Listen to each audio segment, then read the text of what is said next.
اب اس کے بعد اس سورہ مبارکہ میں یہ بڑا عجیب مقام ہے اس اعتبار سے قرآن کا. عجیب کے معنی کیا ہے؟ دل لبھانے والا، حسین. یہاں اللہ کے تقوی کا جو مقام اور مرتبہ واضح کیا جا رہا ہے اللہ کی نگاہ میں، اگر واقعتاً حقیقی تقوی ہے، صحیح تقوی ہے، قلب کا تقوی ہے، جیسا کہ حضور فرماتے تھے اپنے دست مبارک سے 3 مرتبہ آپ نے اشارہ کیا اپنے سیرہ مبارک کی طرف. التقوی ہا ہونا، التقوی ہا ہونا، التقوی تقوی یہاں ہوتا ہے. دل میں تقوی ہے تو تقوی ہے، باقی لباس اور وضع قطع یہ ساری متقیوں کسی بنا لی اور اندر کا معاملہ نہیں ہے تو یہ بہروپ ہے، یہ تقوی نہیں ہے. لیکن حقیقی تقوی ہو تو پھر اس کا کیا مقام ہے؟ اب دیکھیے پہلی بات آ رہی ہے، وَمَن يَتَّقِ اللَّهَ يَجْعَلْ لَهُ مَخْرَجًا.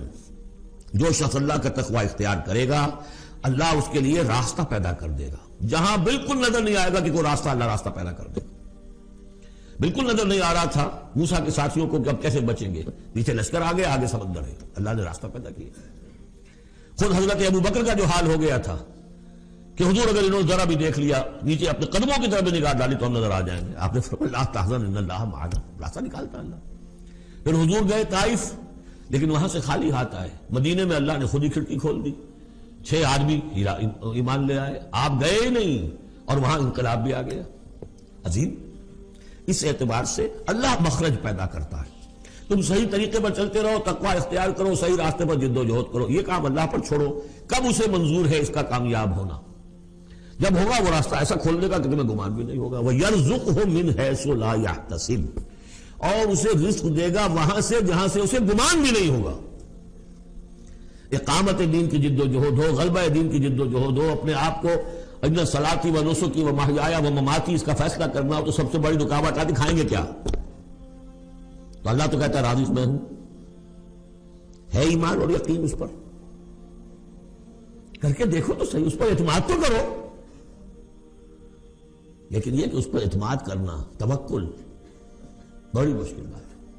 وہ تو جتنا ایمان ہوگا اتنا ہی اعتماد ہوگا، اور گہرا ایمان ہوگا گہرا اعتماد ہوگا. وَمَن يَتَّقِ اللَّهَ يَجْعَلْ لَهُ مَخْرَجًا وَيَرْزُقْهُ مِنْ حَيْثُ لَا يَحْتَسِبُ وَمَن يَتَوَكَّلْ عَلَى اللَّهِ فَهُوَ حَسْبُهُ. یہ تو ابھی تقوی والے کی بات ہے کہ وہ وہاں سے رزق دے گا جہاں سے اسے ملے گا بھی نہیں، اور جس نے اللہ پر توکل کر لیا تو وہ اس کے لیے بہت کافی ہو جائے گا. توکل کر کے تو دیکھو، حسبہ وہ اس کے لیے کافی ہے. یہاں تک فرمایا ہے حدیث قدسی میں، حدیث میں من کان فی حاجت اخیہ کان اللہ فی حاجتہ. اگر کوئی مسلمان اپنے کسی بھائی کی ضرورت پوری کرنے میں لگ رہا ہے، اپنا وقت صرف کر رہا ہے، اللہ اس کی ضرورت پوری کرنی شروع کر دیتا ہے. فکر ماں در کار ماں آزار ماں، کار ساز ماں بے فکر کار ماں. یہ فارسی شاعری کے اندر یہ دینی حقائق ہیں. کار ساز ماں بے فکر کار ماں، میرا کارساز میرے کاموں کی فکر کر رہا ہے، میں نے اپنے آپ کو اس کے کام کے لیے لگا دیا. وہ دنیا میں بھی ذرا سا بھی کوئی شریف انسان ہوگا، آپ اس کے ہو جائیں وہ آپ کو چھوڑ دے گا پھر کہیں؟ شرافت ہو، مروت ہو اس میں.